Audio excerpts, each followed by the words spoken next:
Hi everyone, my name is Katrina Arroyos and I'm doing a hero analysis for my literature course, and the comic I chose to read is The Walking Dead. It was written by Robert Kirkman in 2003 and the art was done by Tony Moore.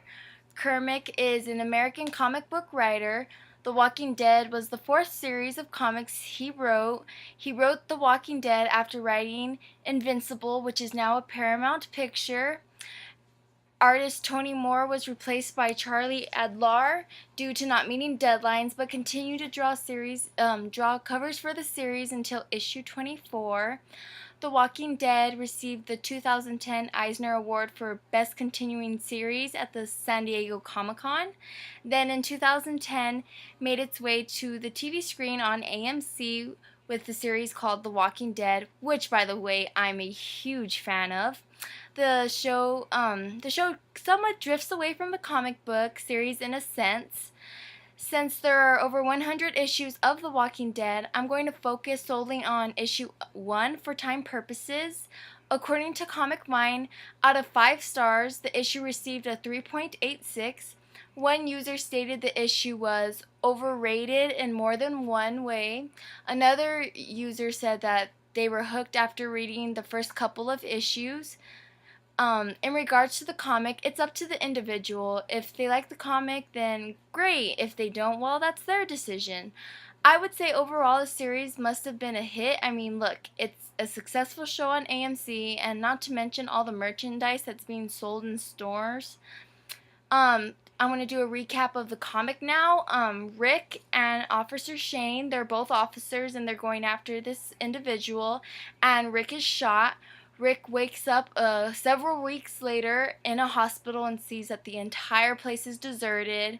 He starts exploring the hospital, and then in one room, Rick discovers all the zombies. He finds his way out of the hospital unhurt and unharmed, and he starts heading on home, and he discovers a corpse, more of a skeleton actually, on the road, and it's a female, and he ends up taking her bike and bikes to his neighborhood.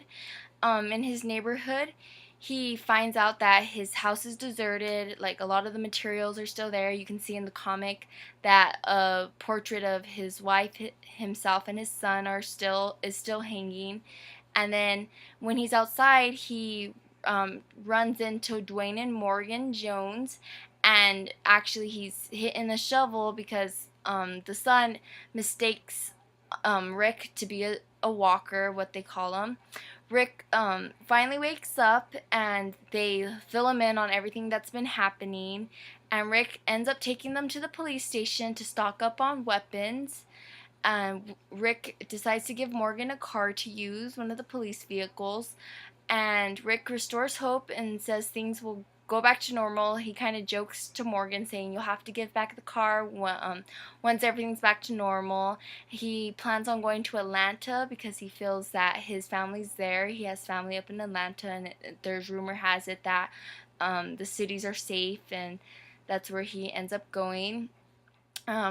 When Rick is on his way to Atlanta, he stops back to where he saw that female skeleton zombie thing, and he feels bad for the zombie, so he puts her out of her misery before setting off to Atlanta. Rick has a strong determination to find his family and hopes for humanity to return back to normal. It's obvious Rick is called to adventure. He's leaving his comfort zone of the world he once knew and is thrown into the end of the world zombie apocalypse without choice. He accepts what is presented and plans to go out and find his family. On page 11, Rick encounters a female corpse, well, mostly skeleton, and the scene mortifies him. You can tell by his facial expressions that he feels really bad for him. You can tell he wants to go home, so there's a bike thrown by the corpse, and you could see the tears in his eyes, and there's a slight hand gesture as if he's thanking the girl for the bike to use to bike back to his neighborhood.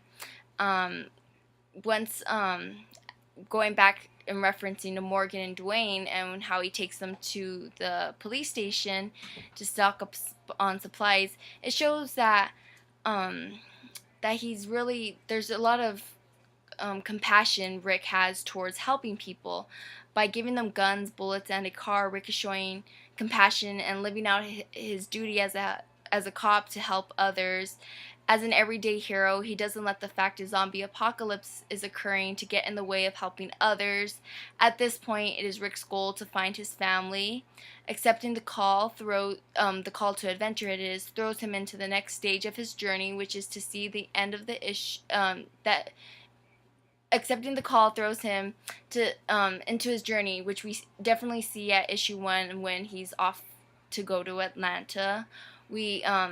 We can definitely see the way the comic ends that there's going to be a continuation to a comic 2. He has no idea what he's going to encounter ahead, but you can tell he's ready and he's determined. The way the comic is written, you can tell it's going to follow the story of Rick Grimes. It introduces him. It shows it focuses on him waking up, so obviously it's centered around him. I'm not saying the entire series is like that, but as of right now, issue 1, you can definitely tell that he's the main character. I would say this isn't your standard zombie series where everyone's eaten and life is pretty much doomed. This is a story of bravery, ambition, and overall love. Love for his family gives Rick the push to set off to this new undead world to look for his loved ones. He has hope that they're still alive, and looking at the larger story arc, you can definitely see that the love of someone greater than yourself pushes one to keep moving forward in life. Being a fan of the TV series, I can definitely tell the comic is going to be just as good. Reading issue 1, I could say the episode on AMC was extremely similar. The entire franchise of The Walking Dead is remarkable, and I can't wait to read other issues, and I can't wait for the next season to premiere in October. And that's pretty much what I got, so I hope you enjoy. Thank you. Bye-bye.